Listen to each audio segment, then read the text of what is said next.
नमस्कार दोस्तों, स्वागत है आप सभी का हमारे चैनल केवल एकेडमी पर। देखिए, हमारा ये यूपी पीसीएस के टेस्ट सीरीज का डिस्कशन चल रहा था, जहां पर हमारी बात हो रही थी टेस्ट नंबर 5 की। टेस्ट नंबर 5 के डिस्कशन का आज हमारा पहला दिन है और पहले दिन का यह हमारा लेक्चर नंबर 2 है। लेक्चर नंबर 1 में अब तक हमने 19 प्रश्नों को कर लिया था। आज हमको लेक्चर नंबर 2 की शुरुआत जो करनी है वह करनी है प्रश्न संख्या 20 से। तो चलिए फटाक से शुरुआत कर लेते हैं। शुरुआत करने से पहले लाइक सब्सक्राइब करते चलिएगा। एक अन्य चीज़ है, देखिए फीस जो है वह बढ़ने वाली है शनिवार से, तो जिन लोगों को अभी भी ज्वाइन करना है वे ज्वाइन कर सकते हैं। फिलहाल जो फीस है हमारी पीडीएफ पेड ग्रुप की वह केवल 300 रुपये है। ठीक है, तो चलिए बात करते हैं आगे क्वेश्चन नंबर 20 की। यहाँ पूछा जा रहा है कि निम्नलिखित में से किसे संयुक्त राष्ट्र वैश्विक जलवायु कार्रवाई पुरस्कार 2020, ज़्यादा बड़ा लग रहा है ना, तो UN global climate action award 2020 किसको दिया गया यह बताइए। A give me trees trust, B भारतीय वन्यजीव trust, C global Himalayan expedition या फिर डी विज्ञान और पर्यावरण केंद्र। चलिए देखिए, इस वर्ष का यानी कि 2020 का United nation global climate action award या फिर वैश्विक जलवायु कार्रवाई पुरस्कार 2020 प्रदान किया गया ग्लोबल हिमालयन एक्सपेडिशन को, यानी कि GHE इसको प्रदान किया गया। यूनाइटेड नेशन द्वारा दिया जाने वाला ग्लोबल क्लाइमेट एक्शन अवार्ड 2020। अब थोड़ी सी बात करते हैं ग्लोबल हिमालयन एक्सपेडिशन की या फिर GHE के बारे में। तो देखिए भैया, GHE जो है यह होम स्टे टूरिज्म के माध्यम से धन एकत्रित करता है और बाद में इस धन का उपयोग इसके द्वारा दूर दराज के गाँवों में सोलर पैनल या फिर यूँ कहें कि सौर पैनल लगाने के लिए किया जाता है। यह इसका काम है। ठीक है, यह एक NGO है, यह भी आप लोग ध्यान रखिएगा। बात करें और थोड़ी सी इस अवार्ड के बारे में, तो यह जो UN global climate action award है यह दिया जाता है संयुक्त राष्ट्र का जो जलवायु परिवर्तन का प्रोग्राम नहीं चल रहा है उसके मोमेंटम फॉर चेंज पहल के द्वारा, मोमेंटम फॉर चेंज पहल के अंतर्गत ही यह UN global climate action award दिया जाता है। ठीक है, चलिए बात करते हैं अगले प्रश्न की। यहाँ पूछा जा रहा है कि निम्नलिखित गणमान्य व्यक्तियों को उनके पूर्व क्रम के अनुसार सही क्रम में व्यवस्थित कीजिए और नीचे दिए गए कूटों में सही उत्तर का चयन कीजिए। ऑप्शन है आपके पास, पहला सर्वोच्च न्यायालय के न्यायाधीश, दूसरा राज्यपाल, तीसरा केंद्रीय कैबिनेट मंत्री और चौथा है पूर्व राष्ट्रपति। इनको जो है ना, इनके पद किसका पद ज़्यादा बड़ा है, किसका पद उससे छोटा है, इस क्रम में आपको लगाना है। ठीक है, कूट है ए 1 2 3 4, बी 2 4 3 1, सी 4 1 3 2 या डी 3 4 2 1। चलिए, इसका जो सही आंसर है वह है ऑप्शन नंबर बी। देखिए, अपने राज्य में राज्यपाल जो है वह सबसे बड़ा होता है। राज्यपाल के बाद स्थान आता है पूर्व राष्ट्रपति का, पूर्व राष्ट्रपति के बाद स्थान आता है केंद्रीय कैबिनेट मंत्री का और सबसे अंत में स्थान आता है सर्वोच्च न्यायालय के न्यायाधीश का। ठीक है, चलिए बात करते हैं अगले प्रश्न की। तो दो सूचियां हैं, एक तरफ अनुसूचियां दी हुई हैं और दूसरी तरफ उन अनुसूचियों की विशेषताओं के बारे में बात कही गई है। तो चलिए फटाक से इनको सुमेलित करवाना है। ऑप्शंस है आपके पास, ए पहली राज्यसभा में सीटों का आवंटन, बी चौथी नगर पालिका, सी 9वीं राज्यों के नाम और उनके क्षेत्राधिकार, डी 12वीं राज्य विधानमंडलों के अधिनियम और विनियम। कूट है आपके पास, ए 3 1 4 2, बी 1 2 3 4, सी 2 4 1 3 या फिर डी 4 3 2 1। चलिए, इसका जो सही आंसर है वह है ऑप्शन नंबर ए 3 1 4 2। देखिए, पहली अनुसूची में क्या दिया गया है, तो पहली अनुसूची में दिया गया है राज्यों के नाम और उनके क्षेत्राधिकार। चौथी अनुसूची में क्या दिया गया है, तो चौथी अनुसूची में राज्यसभा में सीटों के आवंटन के बारे में बताया गया है। 9वीं अनुसूची में आपको ध्यान होगा कि कुछ कानून जैसे भूमि संबंधी कानूनों को हमेशा सरकारें जो है वह 9वीं अनुसूची में रख देती हैं ताकि उनका सुप्रीम कोर्ट के द्वारा जो है अवलोकन ना किया जा सके। तो राज्य विधानमंडलों के अधिनियम और विनियम जो है यह 9वीं अनुसूची के अंतर्गत आते हैं। और जो 12वीं अनुसूची है उसके अंतर्गत कौन सा कलर लूँ, जो 12वीं अनुसूची है उसके अंतर्गत आता है नगर पालिका। ठीक है, म्यूनिसिपैलिटीज़ जो है यह 12वीं अनुसूची में आते हैं। कुल कितनी अनुसूचियां हैं, तो कुल जो टोटल अनुसूचियां हैं उनकी संख्या है 12, जिसमें से पहली अनुसूची में राज्यों के नाम, उनके क्षेत्राधिकार, संघ राज्य क्षेत्रों के नाम और उनकी सीमाएं हैं। चौथी अनुसूची में राज्यसभा में सीटों का आवंटन किस प्रकार से होगा यह है। तो जो दूसरी अनुसूची है उसमें क्या दिया गया है, उसमें संवैधानिक अधिकारियों के वेतन और भत्तों के बारे में बताया गया है। और जो तीसरी अनुसूची है फिर उसमें क्या है, तो तीसरी अनुसूची में केंद्रीय मंत्रियों, संसदीय चुनाव प्रत्याशियों, सर्वोच्च न्यायालय के न्यायाधीश, कैग, राज्य मंत्री आदि के शपथ के प्रारूप को बताया गया। ध्यान रखिएगा, यहाँ पर मैंने राष्ट्रपति का नाम नहीं लिया है, यहाँ पर मैंने राज्यपाल का नाम नहीं लिया है, ठीक है। इन सब का शपथ जो है वह संविधान में बाकायदा दिया हुआ है। किस आर्टिकल में दिया हुआ है तो ज़रा आप लोग बताइए कमेंट करके। अब पाँचवीं छठवीं अनुसूची तो SC/ST क्षेत्रों से संबंधित, अनुसूचित क्षेत्रों से संबंधित है, जिसमें छठवीं अनुसूची जो है वह हमारे AMTM राज्यों यानी कि असम, मेघालय, त्रिपुरा और मिजोरम से संबंधित है। बाकी पाँचवीं अनुसूची इन सबको छोड़ करके जो अन्य अनुसूचित क्षेत्र हैं उनके लिए है, ठीक है। चौथी अनुसूची यह राज्यसभा में सीटों के आवंटन से संबंधित है। सातवीं अनुसूची में शक्तियों का विभाजन किया गया है। संघ सूची, राज्य सूची और समवर्ती सूची जो है यह आपके सातवीं अनुसूची में है, जिसमें संघ सूची के अंतर्गत 100 विषय शामिल हैं, राज्य सूची के अंतर्गत जो है 61 विषय शामिल हैं, तो वहीं समवर्ती सूची के अंतर्गत 52 विषय शामिल हैं, ठीक है। ध्यान रखिएगा आप लोग। आठवीं अनुसूची में क्या है, तो आठवीं अनुसूची में भारत की आधिकारिक भाषाएं हैं जो कि मान्यता प्राप्त हैं और इनकी संख्या है 22, ठीक है। नवीं अनुसूची में आपको बता दिया गया कि नवीं अनुसूची में राज्य विधानमंडलों के अधिनियम और विनियम है, ठीक है। और 10वीं अनुसूची जो है यह दल बदल कानून से संबंधित है। बात करें 11वीं अनुसूची की तो यह पंचायतों की शक्तियों से संबंधित है। और सबसे अंत में 12वीं अनुसूची नगर पालिका से संबंधित है, ठीक है। सारी अनुसूची हो गई, याद रहना चाहिए आप लोगों को, ठीक है। नेक्स्ट आसान प्रश्न है, पूछा जा रहा है कि देश में वस्तु एवं सेवा कर यानी कि GST शुरू किया गया था। A 100वें संविधान संशोधन अधिनियम द्वारा, B 101वें संविधान संशोधन अधिनियम द्वारा, C 102वें संविधान संशोधन अधिनियम द्वारा, या फिर D 103वें कॉन्स्टिट्यूशनल अमेंडमेंट एक्ट के द्वारा। बताइए किसके द्वारा जो है GST को शुरू किया गया था। देखिए GST की शुरुआत हुई थी 101वें संवैधानिक संशोधन अधिनियम के द्वारा। कब किया गया था, तो यह किया गया था संशोधन 2016 का यह संशोधन है। 101वां संविधान संशोधन अधिनियम के माध्यम से भारत में GST को लागू किया गया था, ठीक है। और इसके माध्यम से संविधान में एक अन्य अनुच्छेद जोड़ा गया था 279 सब क्लास A, जिसके माध्यम से एक GST परिषद के गठन का अधिकार, GST काउंसिल के गठन का अधिकार या परिषद के गठन का अधिकार राष्ट्रपति को दिया गया था। इसके बाद ही 2016 में राष्ट्रपति ने GST परिषद का गठन कर दिया था। GST परिषद का सचिवालय जो है यह नई दिल्ली में स्थित है। और संघ का जो राजस्व सचिव होता है वही इस परिषद यानी GST काउंसिल के पदेन सचिव के रूप में भी कार्य करता है। नेक्स्ट बात करते हैं अगले प्रश्न की।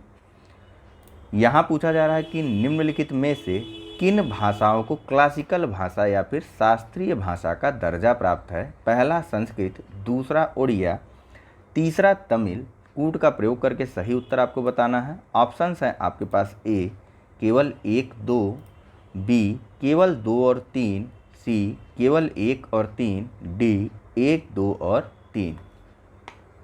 चलिए इसका जो सही आंसर है वह है ऑप्शन नंबर D, ठीक है। सभी के सभी तीनों देखिए कुल जितनी क्लासिकल लैंग्वेज कितनी है, तो ये हैं 6। 3 तो यहाँ पर हो गया संस्कृत, उड़िया और तमिल। इसके अलावा जो शेष हैं वे हैं तेलुगु, तमिल और तेलुगु अलग अलग है, ठीक है। तेलुगु, मलयालम और एक कन्नड़, ठीक है। तेलुगु, मलयालम, कन्नड़, संस्कृत, उड़िया और तमिल यह सभी जो है वह इनको क्लासिकल लैंग्वेज का दर्जा दिया गया है, ठीक है। 6 भाषाएं हैं कुल। मराठी नहीं है, ध्यान रखिएगा, काफ़ी डिमांड में रहता है और कंफ्यूज करने के लिए आपको दिया जाता है, तो मराठी नहीं है। नेक्स्ट बात करते हैं अगले प्रश्न की। यहाँ कुछ निवारक निरोधक कानून दिए हुए हैं और पूछा जा रहा है कि इनके बनाने का क्रम क्या था। तो चलिए चलते हैं सीधे प्रश्न पर। पूछा जा रहा है कि निम्नलिखित निवारक निरोध कानूनों को उनके कालानुक्रम के अनुसार व्यवस्थित कीजिए और नीचे दिए गए कूटों में से सही उत्तर का चयन कीजिए। निवारक निरोध वैसे कानून होते क्या हैं? तो ऐसे कानून जिनको या ऐसे अपराध जिनको करने से पहले ही उस अपराध के उस अधिनियम के अंतर्गत उस अपराध को करने के लिए रोक लगा दिया जाता है, उनको कहा जाता है निवारक निरोध। मतलब अपराध हुआ नहीं है अभी, अपराध करने के अगर अंदेशा हुआ, उसी के आधार पर आपको वह कानून लगा दिया गया और आपको अपराध करने से रोक दिया गया। हालांकि अपराध करने के बाद भी इस प्रकार के एक्ट यानी कि UAPA वगैरह आप पर लग सकते हैं। वैसे आप पर क्यों लगेंगे, हम आप तो पढ़ने पढ़ाने वाले लोग हैं, ठीक है।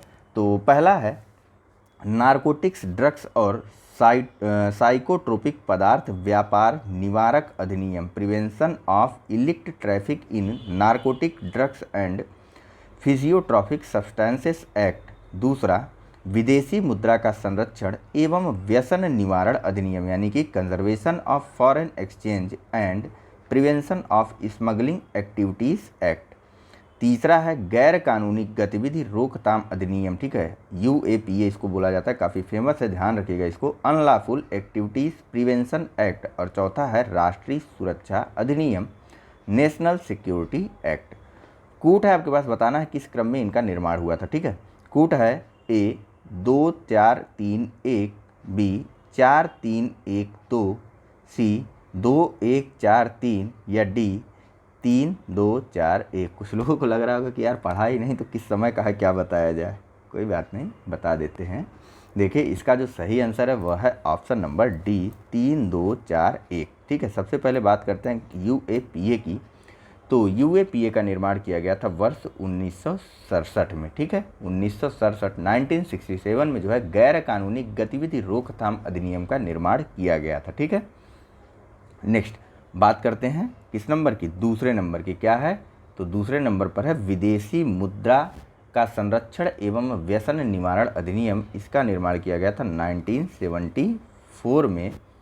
उसके बाद फिर जो है तीसरे नंबर का हमारा जो है वह है कौन सा, चौथा नंबर। तो चौथे नंबर पर क्या है, NSA है, नेशनल सिक्योरिटी एक्ट। तो इस नासा एक्ट का निर्माण किया गया था वर्ष 1980 में। और उसके बाद चौथे नंबर पर हमारा पहला वाला ऑप्शन यानी कि नारकोटिक्स, ड्रग्स और साइटोट्रोपिक पदार्थ व्यापार निवारक अधिनियम, इसका निर्माण हुआ था वर्ष 1988 में। फिर से मैं एक बार बोल दे रहा हूँ, देखिए UAPA का निर्माण किया गया था वर्ष 1967 में। विदेशी मुद्रा का संरक्षण एवं व्यसन निवारण अधिनियम का निर्माण किया गया था 1974 में। नासा एक्ट या फिर नेशनल NSA एक्ट या फिर नेशनल सिक्योरिटी एक्ट का निर्माण किया गया था वर्ष 1980 में। और सबसे अंत में निर्माण किया गया था narcotics, drugs and psychotropic substance act या फिर पदार्थ व्यापार निवारक अधिनियम का निर्माण किया गया था वर्ष 1988 में, ठीक है। नेक्स्ट बात करते हैं अगले प्रश्न की। यहाँ पूछा जा रहा है कि 42वें संवैधानिक संशोधन अधिनियम द्वारा संविधान की प्रस्तावना में 3 शब्द जोड़े गए थे, निम्नलिखित में से कौन सा उनमें से एक नहीं है? A Samajwadi, B Samta, C पंथनिरपेक्ष या D अखंडता।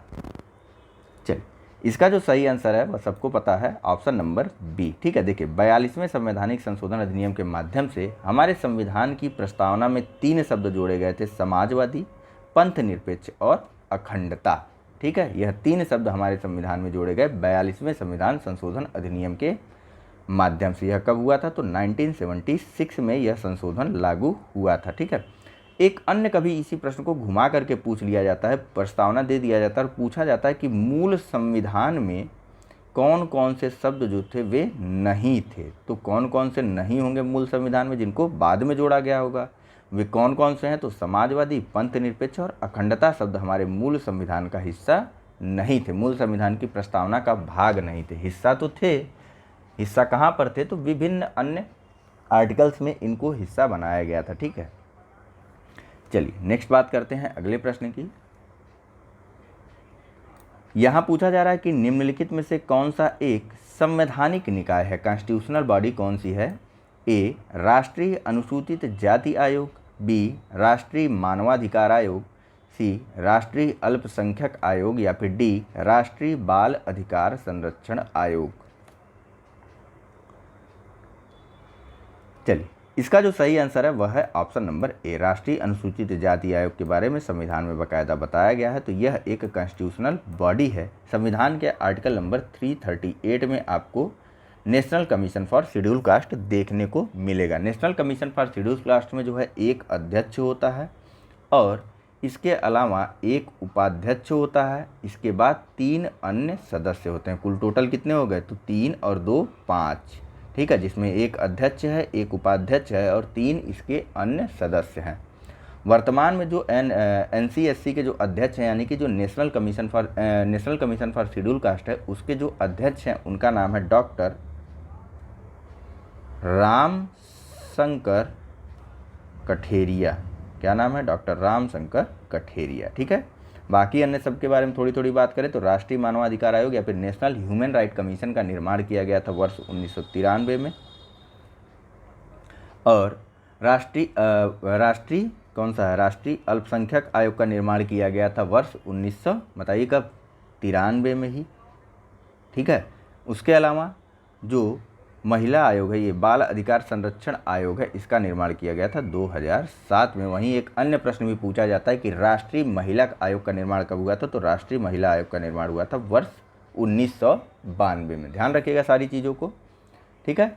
चलिए बात करें अगले प्रश्न की। थोड़ा सा इसके कार्य के बारे में जान लेते हैं, राष्ट्रीय अनुसूचित जाति के कार्यों के बारे में जान लेते हैं। तो देखिए, राष्ट्रीय अनुसूचित जाति का जो प्रमुख कार्य होता है वह है जो संविधान द्वारा शेड्यूल कास्ट या अनुसूचित जाति के लोगों को जो सुरक्षा प्रदान की गई है उसकी निगरानी करना कि हाँ भैया सुरक्षा हो रही कि नहीं, और साथ ही साथ उसकी जांच भी करना, यह इसका मुख्य कार्य है।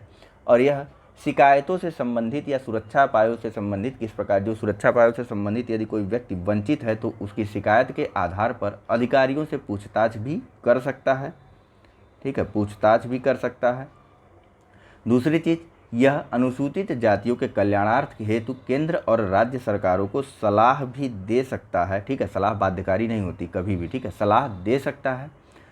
और साथ ही साथ अनुसूचित जातियों के रक्षोपायों या सुरक्षा के उपायों के कार्यान्वयन को लेकर के राष्ट्रपति को यह रिपोर्ट अपनी देता है, ठीक है। राष्ट्रपति को यह अपनी रिपोर्ट देता है कि अनुसूचित जातियों के संदर्भ में किस प्रकार के अन्य सुरक्षा उपाय किए जा सकते हैं। इस संबंध में प्रत्येक वर्ष राष्ट्रपति को यह रिपोर्ट देता है, ठीक है।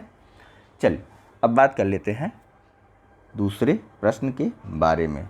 थोड़ा एक ही प्रश्न में टिके रहेंगे तो दिक्कत हो जाएगी, है कि नहीं। चलिए, यहाँ पूछा जा रहा है कि राज्यपाल के संदर्भ में निम्नलिखित कथनों में कौन सा सही है? पहला, राज्यपाल के चुनाव के लिए भारत कनाडाई मॉडल का अनुसरण करता है। दूसरा, राज्यपाल के रूप में नियुक्त होने वाला व्यक्ति 25 वर्ष की आयु पूर्ण कर चुका हो। कूट का प्रयोग करते हुए सही उत्तर चुनना है आपको, और कूट है आपके सामने ए केवल 1, बी केवल 2, सी 1 और 2 दोनों, या डी न तो 1 और न ही 2। चलिए, इसका जो सही आंसर है वह है ऑप्शन नंबर ए। देखिए, हमारे पास 2 विकल्प थे, एक अमेरिका का मॉडल था और दूसरा था कनाडा का मॉडल। अमेरिका के मॉडल में जो राज्यपाल है उसका चुनाव किया जाता है, ठीक है, उसकी नियुक्ति नहीं की जाती। जबकि जो कनाडा का राज्यपाल है वह केंद्र सरकार के एजेंट के रूप में कार्य करता है। ठीक इसी प्रकार से भारत का भी जो राज्यपाल है वह केंद्र सरकार के एजेंट के रूप में कार्य करता है, ठीक है। तो हमारा जो राज्यपाल है, हमारे जो राज्यपाल की नियुक्ति की जो प्रक्रिया है उसके लिए हमने जो है कनाडाई मॉडल को अपनाया है, ठीक है। राज्यपाल की नियुक्ति के लिए पात्र व्यक्ति की जो उम्र है वह है न्यूनतम 35 वर्ष, और एक दूसरी अर्हता है वह है उसका भारत का नागरिक होना, ठीक है।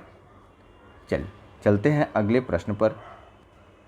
हालांकि आजकल परंपराओं में कुछ और नियम भी जुड़ गए, जैसे कि अब किसी को उसके ही राज्यपाल में, मतलब यदि आप उत्तर प्रदेश के रहने वाले हैं तो भविष्य में यदि आप राज्यपाल बनते हैं तो आपको उत्तर प्रदेश का राज्यपाल नहीं बनाया जाता है। ऐसा इसलिए किया जाता है ताकि आप स्थानीय राजनीति से मुक्त रहें, ठीक है।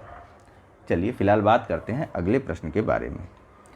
यहाँ पूछा जा रहा है कि मूल अधिकारों के संबंध में निम्नलिखित कथनों में कौन सा सही है? पहला, ये राजनीतिक, ध्यान दीजिएगा, फंडामेंटल राइट्स की बात हो रही, ठीक है, ये राजनीतिक लोकतंत्र के विचार को बढ़ावा देने का उद्देश्य रखते हैं।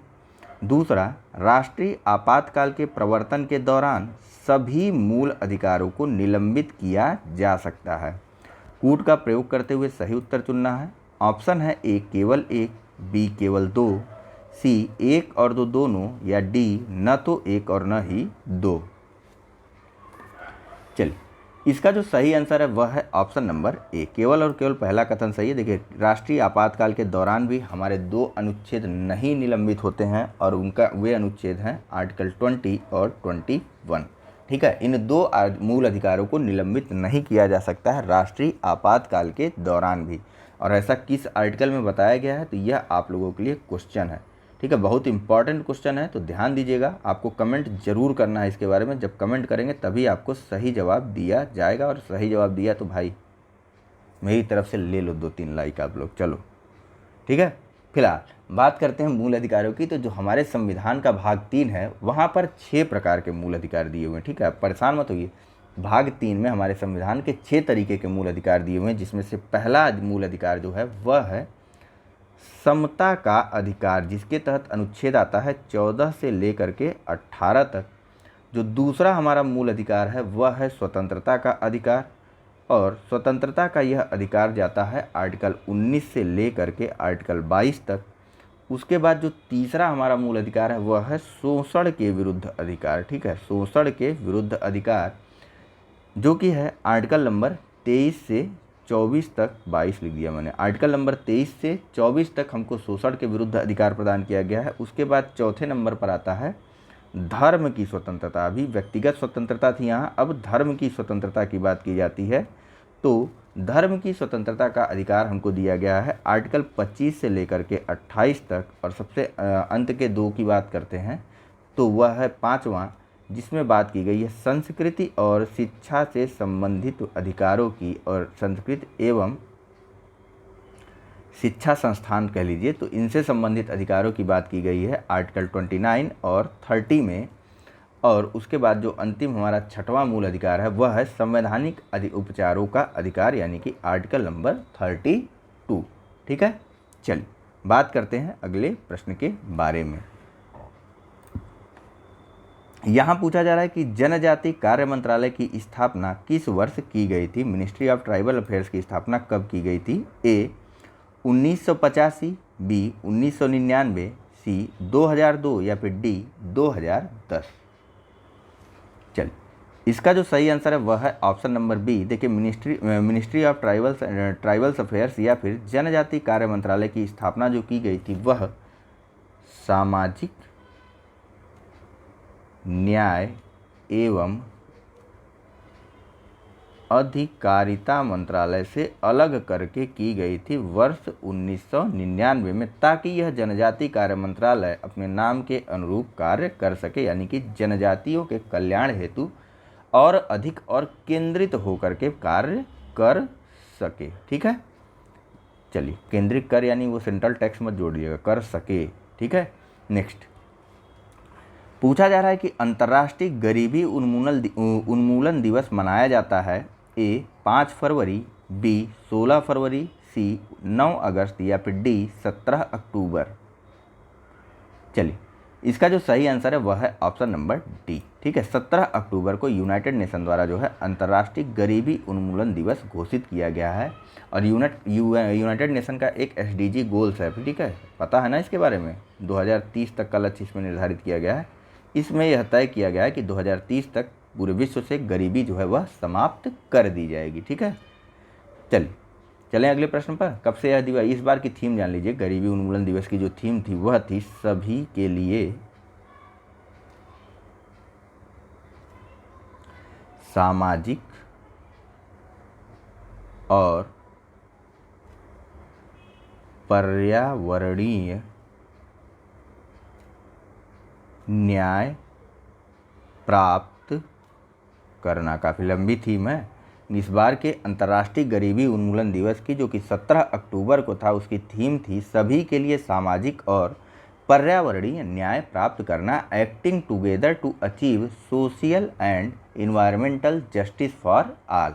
वर्ष 1992 से ही अंतर्राष्ट्रीय गरीबी उन्मूलन दिवस को मनाया जा रहा है। ठीक है, चलिए बात करते हैं अगले प्रश्न के बारे में। गरीबी से संबंधित भारत के जितने भी समितियां थी उनके बारे में हमने बात किया था अपने टेस्ट नंबर 4 के डिस्कशन में। ठीक है, यदि आपने नहीं देखा है तो ज़रूर देखिए। देखिए, किसी भी टेस्ट को कहीं से भी अधूरा छोड़ने का कोशिश मत करिए, नुकसान होगा आपको। ठीक है, चलिए और हमारे यहाँ गरीबी का आकलन किस आधार पर किया जाता है, तो उपभोग व्यय के आधार पर किया जाता है। यह ध्यान रखिएगा, उपभोग व्यय के मतलब उसने अपने किसी व्यक्ति ने अपने खाने पर कितना खर्च किया, उस आधार पर हमारे यहाँ गरीबी का आकलन किया जाता है, न कि उसके आय के स्तर पर। ठीक है, चलिए बात करते हैं अगले प्रश्न के बारे में।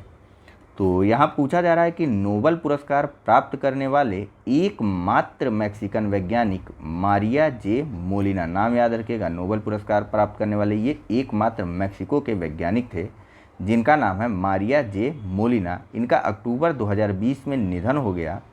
उन्हें किस क्षेत्र के लिए नोबेल पुरस्कार से सम्मानित किया गया था, ए रसायन विज्ञान, बी चिकित्सा, सी भौतिकी या डी अर्थशास्त्र।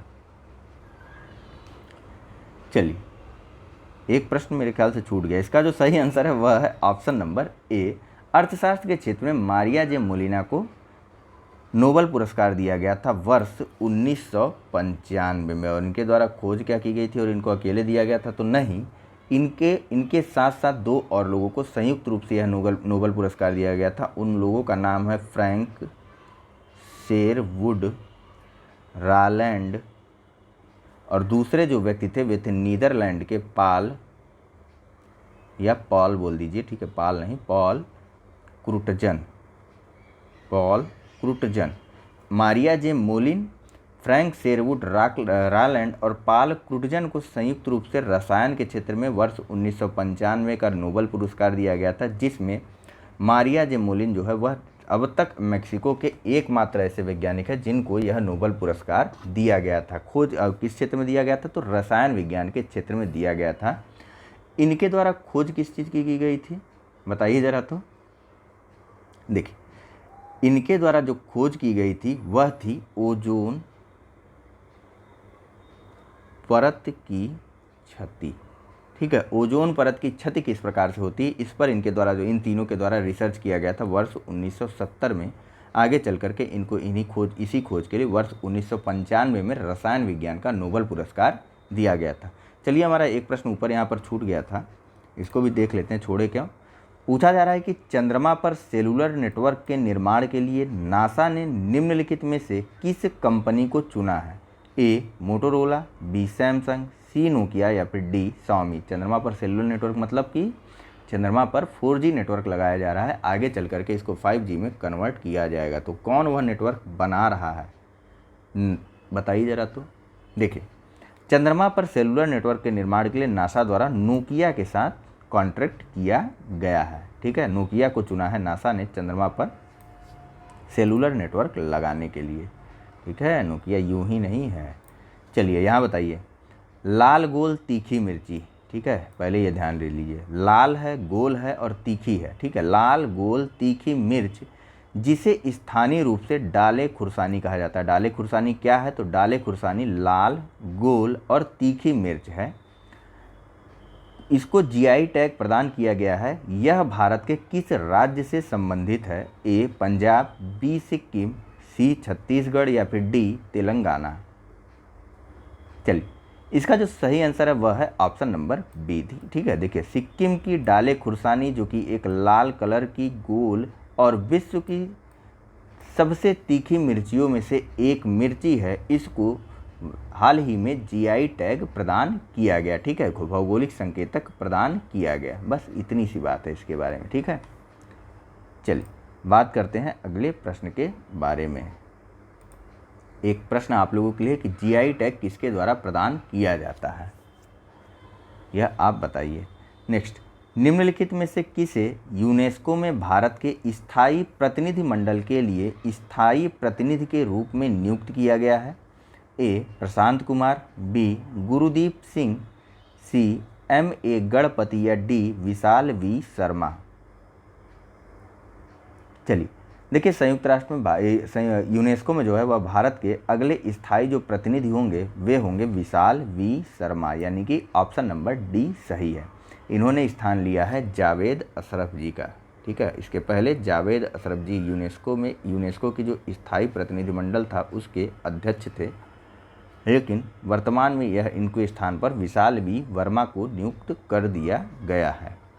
नेक्स्ट, पूछा जा रहा है कि भारत के राष्ट्रगान को संविधान सभा द्वारा किस तिथि को अंगीकार किया गया था। ए 22 जुलाई 1946, बी 14 अगस्त 1947, सी 25 सितंबर 1948 या डी 24 जनवरी 1950। चलिए, इसका जो सही आंसर है वह है ऑप्शन नंबर डी। हमारे राष्ट्रगान को संविधान सभा द्वारा जो है 24 जनवरी 1950 को अंगीकार कर लिया गया था। ठीक है, हमारा जो राष्ट्रगान है यह पहली बार गाया गया था 27 दिसंबर वर्ष 1911 के कांग्रेस के कलकत्ता अधिवेशन में। ठीक है, इस अधिवेशन की अध्यक्षता किसने की थी, आपके लिए प्रश्न। ठीक है, थोड़ा थोड़ा प्रश्न आप लोगों के लिए भी रहना चाहिए ना। ठीक है, चलिए, लिखा किसने था, तो रविंद्रनाथ टैगोर जी ने लिखा था। हमारे जो राष्ट्रगान के गाने का समय है वह है 52 सेकंड। मूल रूप में हमारा जो राष्ट्रगान था उसको जो है, कौन सा है राष्ट्रगान, जनगण मन है। ठीक है, ध्यान रखिएगा, कभी कभी कंफ्यूज हो जाते हैं आप लोग। राष्ट्रगान जो है वह जनगण मन है, जिसको मूल रूप से बांग्ला भाषा में लिखा गया था रविंद्रनाथ टैगोर जी के द्वारा। अभी जो हम गाते हैं वह इसका हिंदी संस्करण है और इसको 52 सेकंड में गाया जाता है। ठीक है, नेक्स्ट बात करते हैं अगले प्रश्न की। पूछा जा रहा है commissioner of linguistic minority located कहाँ पर है। भाषाजात अल्पसंख्यक आयुक्त का मुख्यालय कहाँ स्थित है। ए चेन्नई, बी नई दिल्ली, सी प्रयागराज या डी कोलकाता। देखिए, इसका जो सही आंसर है वह है option number D, option number C. ठीक है, भाषाजात अल्पसंख्यक आयुक्त के बारे में प्रावधान कहाँ है, तो आर्टिकल नंबर 350 में जो बताया गया है ना कि राष्ट्रपति द्वारा जो है एक भाषाई अल्पसंख्यकों के कल्याणार्थ हेतु या भाषाई अल्पसंख्यकों के लिए एक भाषागत आयुक्त की नियुक्ति की जाएगी, जिससे वह उन भाषाओं का विकास कर सके। तो उसी अनुच्छेद का यह आयुक्त जो है, इसका कार्यालय जो है वह प्रयागराज में स्थित है, मुख्य कार्यालय। और इसके 3 रीजनल यानी कि क्षेत्रीय कार्यालय हैं, ध्यान रखिएगा। एक है बेलगाम में, बेलगाम कहाँ पर है, तो यह है कर्नाटक में। दूसरे है चेन्नई, तमिलनाडु के चेन्नई में। और तीसरा जो इसका क्षेत्रीय कार्यालय है वह है पश्चिम बंगाल के कोलकाता में। ठीक है, पश्चिम बंगाल के कोलकाता में 3 क्षेत्रीय कार्यालय, एक मुख्य कार्यालय कमिश्नर ऑफ लिंग्विस्टिक माइनॉरिटी का है। ठीक है, प्रयागराज में इसका जो है हेड क्वार्टर है। ठीक है, इसकी नियुक्ति की जाती है आर्टिकल 350 में। ठीक है, थोड़ा सा 350 अब आप देखिएगा। ठीक है, भाषाओं के लिए एक विशेष अधिकारी की पद की जो स्थापना की गई है अनुच्छेद 350 में, उसी के बारे में, या उसी का मुख्यालय जो है वह कहाँ पर है, तो प्रयागराज में है। नेक्स्ट, मुख्यमंत्री की शक्तियों और कार्यों के संबंध में निम्नलिखित कथनों पर विचार कीजिए। पहला, वह राज्य योजना बोर्ड का उपाध्यक्ष होता है। दूसरा, वह क्यों हो गया, वह संबंधित क्षेत्रीय परिषद के क्रमवार उपाध्यक्ष के रूप में कार्य करता है। नीचे कूट का प्रयोग कर सही उत्तर आपको चुनना है। कूट है ए केवल 1, बी केवल 2, सी 1 और 2 दोनों, या डी न तो 1 और न ही 2। चलिए, इसका जो सही आंसर है वह है ऑप्शन नंबर, बताइए। इसका सही आंसर है ऑप्शन नंबर डी, न तो 1 और न ही 2। डी कहाँ से होगा, देखिए। हाँ, एक चीज़ जानिए, राज्य योजना बोर्ड का यह उपाध्यक्ष नहीं होता है। ठीक है, राज्य योजना बोर्ड का जो मुख्यमंत्री होता है वह अध्यक्ष होता है। ठीक है, अध्यक्ष होता है राज्य योजना बोर्ड का। ठीक है, स्टेट प्लानिंग बोर्ड का जो है मुख्यमंत्री जो है वह अध्यक्ष होता है। ठीक है, और संबंधित क्षेत्रीय परिषद के क्रमवार उपाध्यक्ष के रूप में यह कार्य करता है। और इसका जो कार्यकाल होता है वह 1 वर्ष का होता है। यह नहीं कि हमेशा वह अपनी जिस क्षेत्रीय परिषद में है उस क्षेत्रीय परिषद का उपाध्यक्ष बना रहेगा। ठीक है, नहीं, उपाध्यक्ष 1 होगा ना, तो क्रमवार इसका कार्यकाल चलता रहता है। ठीक है, इसलिए यह कथन भी सही नहीं है। ठीक है, 1 सेकंड रुकिए। तो हाँ, देखिए यहाँ पर ये चीज़ गलत है। यहाँ पर इसका जो सही आंसर होगा वह होगा ऑप्शन नंबर बी। ठीक है, देखिए, मुख्यमंत्री जो है ना, यह अपने संबंधित क्षेत्रीय परिषद का क्रमवार उपाध्यक्ष रहता है। ठीक है, क्रमवार उपाध्यक्ष के रूप में कार्य करता है। क्रमवार उपाध्यक्ष के रूप में कार्य करते हुए इसका जो कार्यकाल होता है 1 वर्ष का होता है। देखिए, क्षेत्रीय परिषद में जो है, एक क्षेत्रीय परिषद में कई राज्य होते हैं। मान लीजिए कि यह हमारा एक सेंट्रल का क्षेत्रीय परिषद है, इसमें मध्य प्रदेश, छत्तीसगढ़ आदि जो राज्य हैं वे आते हैं। तो इस क्षेत्रीय परिषद के उपाध्यक्ष के रूप में एक बार कार्य करेगा हमारा मध्य प्रदेश का मुख्यमंत्री, दूसरी बार जब इसकी बैठक होगी या जो दूसरा वर्ष आएगा उसके उस समय जो है दूसरे वर्ष में, एक वर्ष बाद दूसरे वर्ष में इसके उपाध्यक्ष के रूप में कार्य किया जाएगा छत्तीसगढ़ के मुख्यमंत्री के द्वारा। और ऐसे ही धीरे धीरे यह जो है क्रम बढ़ता रहता है, रोटेशन बेसिस पे यह पूरा का पूरा चलता रहता है। एक एक बार सभी बनते हैं, एक एक साल के लिए बनते हैं। ठीक है, तो यह दूसरा कथन जो है यह बिल्कुल सही दिया हुआ है, यहाँ पर इन्होंने गलत बताया हुआ है। ठीक है, ऑप्शन नंबर बी इसका सही है, न कि डी। ठीक है, डी नहीं, बी इसका आंसर सही है। इसके अलावा बात करते हैं अगर मुख्यमंत्री के कुछ अन्य अधिकारों के बारे में या अन्य शक्तियों के बारे में, या फिर इस कहाँ कहाँ यह अन्य जगहों पर सदस्य होता है, तो जो अंतर्राज्यीय परिषद होती है, मुख्यमंत्री इसका भी सदस्य होता है। वैसे क्षेत्रीय परिषद का अध्यक्ष कौन होता है, तो क्षेत्रीय परिषद का जो सभी क्षेत्रीय परिषद हैं उनका अध्यक्ष जो है वह गृह मंत्री होता है। ठीक है, ध्यान रखिएगा आप लोग। तो मुख्यमंत्री जो है वह अंतर्राज्यीय परिषद का भी सदस्य होता है, और साथ ही साथ जो हमारा नीति आयोग है इसकी शासकीय परिषद या फिर गवर्निंग काउंसिल का भी सदस्य होता है किसी भी राज्य का मुख्यमंत्री। ठीक है, और जो अंतर्राज्यीय परिषद है उसका अध्यक्ष कौन होता है, या फिर नीति आयोग के शासकीय परिषद का अध्यक्ष कौन होता है, या गवर्निंग काउंसिल का अध्यक्ष कौन होता है, तो इन दोनों का अध्यक्ष होता है प्रधानमंत्री। ठीक है, नीति आयोग के अंतर्राज्यीय परिषद का अध्यक्ष भी प्रधानमंत्री होता है, नीति आयोग कह रहा हूँ, नीति आयोग के गवर्निंग काउंसिल का अध्यक्ष प्रधानमंत्री होता है, और साथ ही साथ अंतर्राज्यीय परिषद का भी अध्यक्ष जो है वह प्रधानमंत्री ही होता है। ठीक है, चलिए बात करते हैं अगले प्रश्न के बारे में। तो यहाँ पूछा जा रहा है कि भारत में राजनीतिक दलों के संबंध में निम्नलिखित कथनों पर विचार कीजिए। पहला, भारत में विश्व की सबसे बड़ी संख्या में राजनीतिक दल हैं। दूसरा, निर्वाचन आयोग मुक्त चिन्हों तथा आरक्षित चिन्हों को विनिर्दिष्ट करता है, जिसका अभिप्राय क्रमशः मान्यता प्राप्त दलों व पंजीकृत गैर मान्यता प्राप्त दलों से है। ध्यान दीजिएगा इस स्टेटमेंट पर। ठीक है, यहीं गलत होता है क्वेश्चन। तीसरा, कोई भी दल एक राष्ट्रीय दल तभी होता है जब इस दल को दो राज्यों में राज्य स्तरीय दल के रूप में मान्यता प्राप्त हो। पूछा जा रहा है, ऑप्शन है आपके पास ए केवल 1 और 2, बी केवल 2 और 3, सी केवल 3 या डी केवल 1। आपको बताना है कि उपरोक्त में से कौन सा कथन जो है वह सही है। सारे कथन आपको दिख रहे हैं। ठीक है, चलिए थोड़ा सा पॉज लिया करिए, जब कभी भी प्रश्न ना समझ में आए तो वीडियो को 1 मिनट के लिए पॉज करके उसको प्रश्न को आप स्वयं से भी पढ़ने का प्रयास किया करिए। ठीक है, अच्छी हैबिट है ये। चलिए फिलहाल कुछ लोगों के पास, इसीलिए कहता हूँ ना, PDF पेड ग्रुप बहुत ज़्यादा कॉस्टली नहीं है, मात्र 300 रुपये फिलहाल जो फीस है वह है। आप ले लेंगे ना, बहुत फ़ायदा होने वाला है आपको। लेकिन आप लोगों को लगता है कि यह जो है नाहक की फ़ीस है। फिलहाल इस बारे में तो मैं कुछ बोलूँगा तो आप लोगों को कुछ और ही लगेगा। चलिए देखिए, इसका जो सही आंसर है वह है ऑप्शन नंबर डी, केवल और केवल पहला कथन सही है कि भारत में जो है वह भारत में विश्व की सबसे बड़ी संख्या में राजनीतिक दल हैं।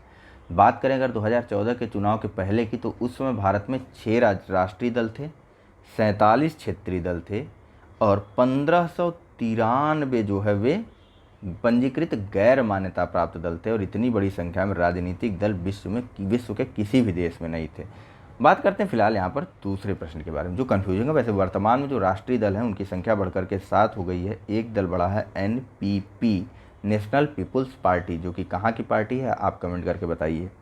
ठीक है, देखिए यह जो दूसरा कथन है इसमें हेर फेर इन्होंने किया है मुक्त चिन्हों और आरक्षित चिन्हों का, मान्यता प्राप्त और पंजीकृत मान्यता प्राप्त दलों में, और फेर किया है क्रमशः से। ठीक है, देखिए जो मुक्त चिन्ह होते हैं वे दिए जाते हैं पंजीकृत गैर मान्यता प्राप्त दलों को, और जो आरक्षित चिन्ह होते हैं उनको आरक्षित किया जाता है मान्यता प्राप्त दलों के लिए। देखिए अगर राष्ट्रीय पार्टी है, मान लीजिए कि हम बात कर रहे हैं किसी एक पार्टी को ले लीजिए। देखिए मैं किसी पार्टी का नाम लूँगा तो आपको लगेगा कि इधर जा रहे हैं उधर नहीं जा रहे हैं। ठीक है, तो किसी एक पार्टी को ले लीजिए, मान लीजिए ये एक राष्ट्रीय पार्टी है, तो इसको पूरे देश में चुनाव लड़ना है। अब इसके लिए चुनाव चिन्ह अगर अलग अलग होंगे तो यह राष्ट्रीय पार्टी किस प्रकार होगी, लोगों को पता कैसे चलेगा कि हाँ वही पार्टी है। ठीक है, तो इसलिए इसके लिए जो चिन्ह होते हैं वे रिजर्व कर दिए जाते हैं, चाहे वह राष्ट्रीय पार्टी हो या फिर जो क्षेत्रीय पार्टी होती हैं। जैसे राज्य स्तरीय पे कोई पार्टी होती है, मान लीजिए कि बी कोई पार्टी है, राज्य स्तर की पार्टी है, तो इसके लिए भी जो चुनाव चिन्ह है वह रिजर्व रहता है। जबकि जो गैर मान्यता प्राप्त पंजीकृत दल होते हैं इनके लिए कुछ चुनाव चिन्ह जो है वह स्वतंत्र रूप से होते हैं और इनको उनमें से कोई एक चुनाव चिन्ह लेकर के अपना चुनाव लड़ना रहता है। सबसे अंत में बात करते हैं विकल्प नंबर 3 की या कथन नंबर 3 की, जो कि एक शब्द लेके आता है राष्ट्रीय दल का। तो राष्ट्रीय दल होने की कुछ शर्तें हैं, ठीक है, कि कोई भी दल राष्ट्रीय दल नहीं हो जाता है। राष्ट्रीय दल के लिए जो मुख्यतः 3 शर्तें हैं, बात करते हैं सभी के बारे में।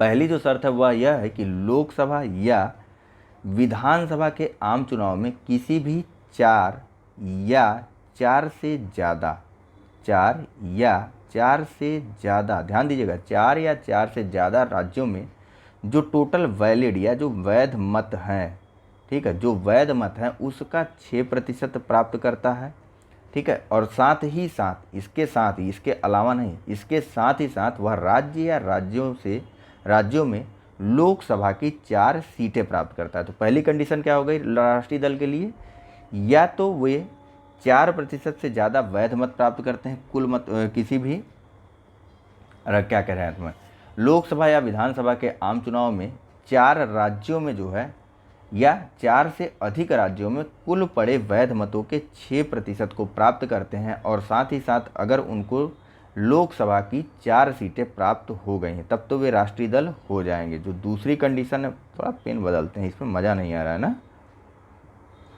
जो दूसरी कंडीशन है वह क्या है, तो दूसरी कंडीशन यह है कि या तो वे पहला वाला पार्ट पूरा कर लें तब तो उन्हें राष्ट्रीय दल का दर्जा दे दिया जाएगा कि 4 राज्यों में कुछ चुनाव होता है, वहाँ पर वे 6% वोट प्राप्त कर लेते हैं कुल वैध मतों का और लोकसभा की 4 सीटें प्राप्त कर लेते हैं, तब वे राष्ट्रीय दल हो गए। कंडीशन नंबर 2 है, अगर पहली कंडीशन फुलफिल नहीं कर पा रहे हैं तब कंडीशन नंबर 2 पे आते हैं। लोकसभा की 2% सीटें जीतते हैं, ठीक है। अब लोकसभा की सीटों की संख्या 2% हो गई, लोकसभा की सीटों 2% सीटें जीतते हैं और ये 2% जो सीटें हैं यह 3 अलग अलग राज्यों से हैं, ठीक है। जो प्रत्याशी हैं वे 3 अलग अलग राज्यों से जीत करके आते हैं, तब भी इन्हें राष्ट्रीय दल का दर्जा दे दिया जाएगा। नेक्स्ट जो लास्ट और तीसरी कंडीशन वह यह है कि यदि किसी दल को 4 राज्यों में क्षेत्रीय दल का दर्जा प्राप्त कर मिल जाता है तो उस दल को भी राष्ट्रीय दल मान लिया जाता है या घोषित कर दिया जाता है, ठीक है। कौन प्रदान करता है, तो चुनाव आयोग। नेक्स्ट, कितने तरीकों से एक भारतीय नागरिक अपनी नागरिकता खो सकता है, A 1, B 2, C 3 या फिर D 4।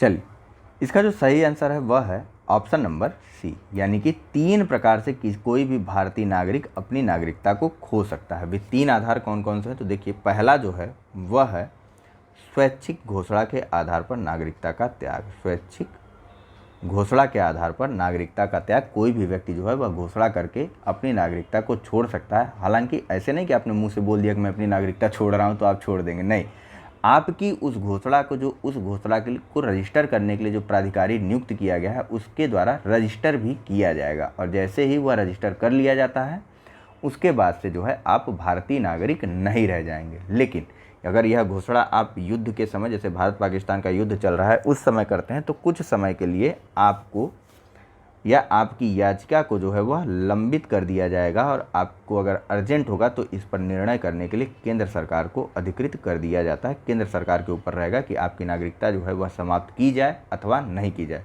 लेकिन एक चीज़ जान लीजिए कि यदि कोई व्यक्ति स्वैच्छिक रूप से नागरिकता का त्याग करता है तो जैसे ही उसने अपनी नागरिकता का त्याग किया, उसकी जितनी भी अल्पवयस्क संतानें हैं उन सबकी नागरिकता भी समाप्त हो जाती है, ठीक है। हालांकि यदि वे अल्पवयस्क बच्चे जो है वह बड़े होते हैं, यानी कि वयस्क हो जाते हैं, तो वयस्क होने के 1 वर्ष के अंदर अगर उन्होंने दोबारा घोषणा की कि नहीं भैया, पिताजी से गलती हो गई थी, हम भारत के नागरिक रहेंगे, तो उनको जो है भारत का नागरिक मान लिया जाता है, ठीक है। चलिए, बात करते हैं कंडीशन नंबर 2 की। तो जो कंडीशन नंबर 2 है वह है बर्खास्तगी। अब कोई व्यक्ति जो है वह गया और खुशी खुशी किसी अन्य देश की नागरिकता को स्वीकार कर लिया, तो आपको पता है कि हमारे देश में दोहरी नागरिकता का कोई भी प्रावधान नहीं है। जैसे ही उन्होंने वहाँ की नागरिकता स्वीकार की वैसे ही उनकी नागरिकता भारत देश से समाप्त हो गई। हालांकि अगर युद्ध की अवस्था है, युद्ध का समय है, तो इस बर्खास्तगी के नियम को होल्ड पर कर दिया जाता है। नेक्स्ट और जो तीसरी कंडीशन है वह है वंचित कर दिया जाना, मतलब आप चाहते तो हैं नागरिक बने रहना, लेकिन आपको आपकी नागरिकता से केंद्र सरकार के द्वारा वंचित कर दिया जाता है। देखिए हर जगह केंद्र सरकार की ही भूमिका है नागरिकता के संदर्भ में, ठीक है।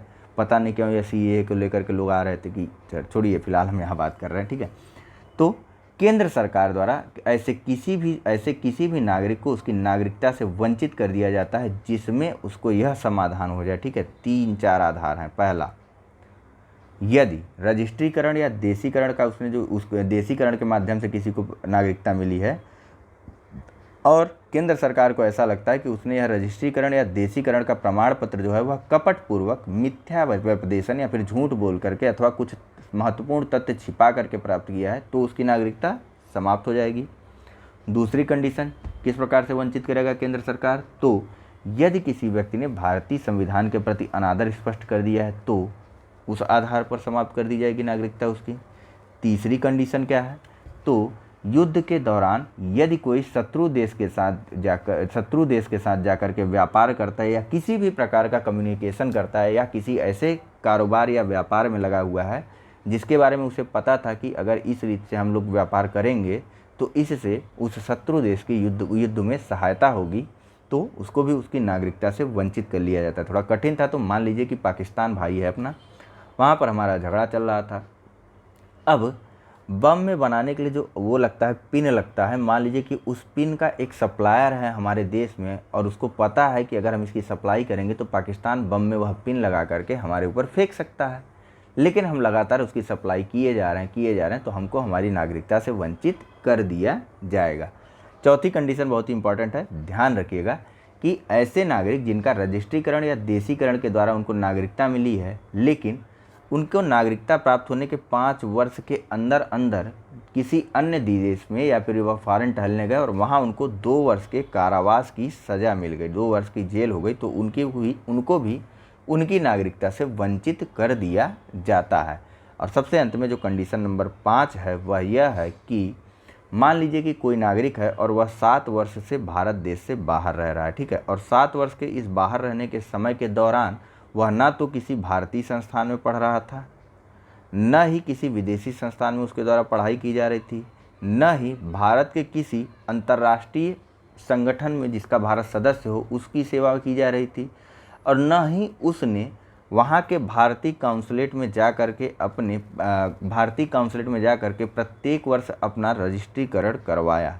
तो इस आधार पर भी उस व्यक्ति को उसकी नागरिकता से वंचित कर दिया जाता है। फिलहाल बात करते हैं अगले प्रश्न की, थोड़ा जल्दी चलते हैं। यहाँ पूछा जा रहा है कि भारत के नियंत्रक एवं महालेखा परीक्षक द्वारा तैयार लेखा परीक्षा रिपोर्ट प्रस्तुत की जाती है, ए संसद को, बी राष्ट्रपति को, सी प्रधानमंत्री को, या फिर डी संबंधित राज्यपाल को। देखिए इसका जो सही आंसर है वह है ऑप्शन नंबर बी। भारत का जो कैग है या controller and auditor general of India यानी कि जो कैग है उसकी नियुक्ति का प्रावधान उसके बारे में दिया गया है आर्टिकल नंबर 148 में, ठीक है। कैग देखिए अपनी रिपोर्टों को जो है राष्ट्रपति को सौंपता है। कैग 3 तरह की रिपोर्टें राष्ट्रपति को सौंपता है। एक तो है विनियोग खातों का लेखा परीक्षा रिपोर्ट, दूसरे है वित्त खातों का लेखा परीक्षा रिपोर्ट, और तीसरा है पब्लिक सेक्टर के जो उपक्रम है यानी कि जो PSUs हैं उनकी लेखा परीक्षा का रिपोर्ट। यह तीनों लेखा परीक्षा रिपोर्ट कैग जो है वह राष्ट्रपति को देता है। राष्ट्रपति जो है इस रिपोर्ट को सदनों के समक्ष रखवाता है, दोनों सदनों के समक्ष। बाद में इसकी जांच की जाती है किसके द्वारा? तो इसकी जांच की जाती है जो संसद की लोक लेखा समिति है, इसके द्वारा इस कैग के रिपोर्टों की जाँच की जाती है, और अंत में लोक लेखा समिति अपनी जाँच की रिपोर्ट दोनों सदनों के पटल पर रखवा देता है, ठीक है, जो भी निष्कर्ष पे वह पहुंचता है। नेक्स्ट बात करते हैं अगले प्रश्न की। देखिए कैग जो है वह केंद्र और राज्य स्तर केंद्र और राज्य, ठीक है, ऐसा नहीं, केंद्र और राज्य दोनों का जो है लेखा परीक्षा करता है, ठीक है। नेक्स्ट पूछा जा रहा है कि भारत के कितने राज्यों में द्विसदनात्मक विधानमंडल है? A5, B6, C7 या D8? चलिए इसका जो सही आंसर है वह है ऑप्शन नंबर बी। भारत के 6 राज्यों में जो है अभी द्विसदनात्मक विधानमंडल है। पहला है आंध्र प्रदेश, दूसरा है बिहार, तीसरा है कर्नाटका, चौथा है महाराष्ट्र, चौथा लिख रहा था मैं, चौथा है महाराष्ट्र, पाँचवा है तेलंगाना और छठवां है हमारा उत्तर प्रदेश। ठीक है, आंध्र प्रदेश और तेलंगाना, बिहार और यूपी, कर्नाटक और महाराष्ट्र। ठीक है, इन सभी 6 राज्यों में अभी भी द्विसदनात्मक विधानमंडल बना हुआ है। ठीक है, शेष सभी राज्यों में जो है एकात्मक विधानमंडल है। कुल कितने राज्य हैं? तो कुल 28 राज्य हैं। कुल कितने केंद्र शासित प्रदेश हैं? तो 8 केंद्र शासित प्रदेश हैं। नेक्स्ट अगले प्रश्न के बारे में बात करते हैं। पूछा जा रहा है कि निम्नलिखित में से कौन देश का सर्वोच्च विधि अधिकारी होता है या लॉ ऑफिसर कौन होता है हमारे भारत देश का? ऑप्शन है आपके पास ए कैग या फिर नियंत्रक एवं महालेखा परीक्षक, बी केंद्रीय विधि मंत्री, सी भारत का मुख्य न्यायाधीश या फिर डी महान्यायवादी। चलिए, इसका जो सही आंसर है वह है option number D, attorney general of India या फिर महान्यायवादी जो है वह हमारे देश का सर्वोच्च विधि अधिकारी या फिर हाईएस्ट लॉ ऑफिसर होता है। इसकी नियुक्ति का प्रावधान हमारे संविधान में किया गया है और यह किया गया संविधान के आर्टिकल नंबर 76 में। जो हमारा लॉ ऑफिसर या फिर जो अटॉर्नी जनरल या महान्यायवादी होता है यह राष्ट्रपति के प्रसाद पर्यंत अपने पद को धारण करता है। प्रसाद पर्यंत पद धारण करने का अर्थ यह होता है कि संविधान में इसके बारे में या इसके पद के बारे में कहीं पर भी यह उल्लेख नहीं किया गया है कि इसका कार्यकाल कितना होगा। ठीक है, कहीं पर भी यह नहीं बताया गया है। तो जब तक राष्ट्रपति चाहता है तब तक इसका कार्यकाल होता है। ठीक है, फिलहाल न्यायवादी के कर्तव्यों की अगर बात करें तो यह जो है भारत सरकार को सलाह देता है, जिन्हें राष्ट्रपति द्वारा उसे राष्ट्रपति ने कहा कि भैया इस मामले को लेकर के कुछ आप बताइए, तो राष्ट्रपति को या भारत सरकार को वह उस मामले के बारे में सलाह देता है। दूसरा, वह अपने कर्तव्यों का निर्वहन करता है, जो भी राष्ट्रपति इसको अन्य कर्तव्य सौंपता है उसका कार्य करता है।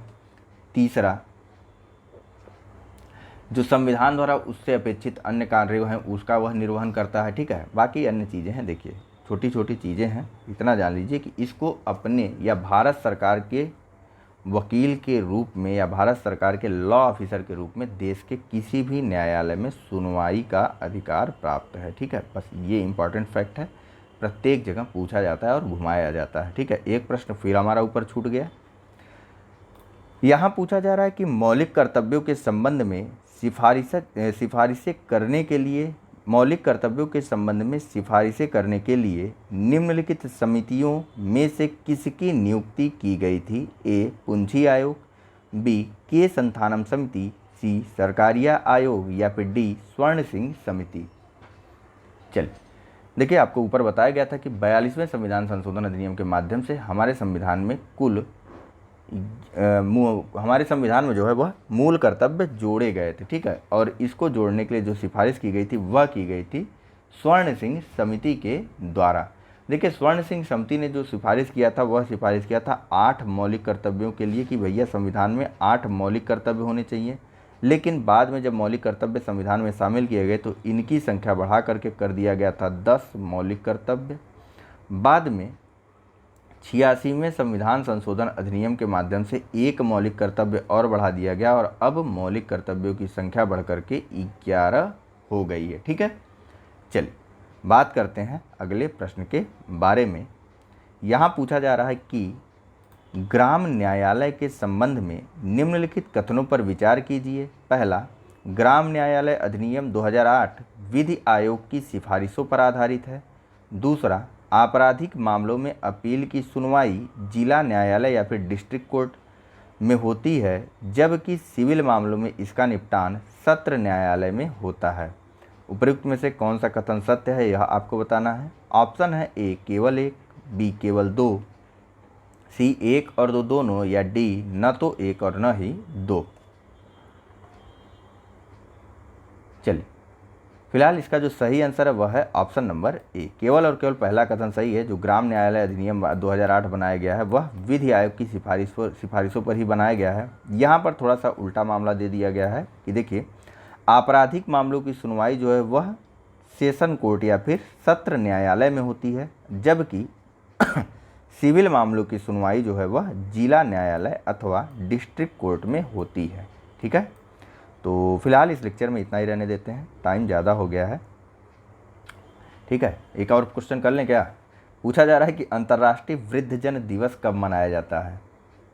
चलिए देखिए, ऑप्शन आपके पास ए 13 सितंबर, बी 1 अक्टूबर, सी 23 नवंबर या फिर डी 9 दिसंबर।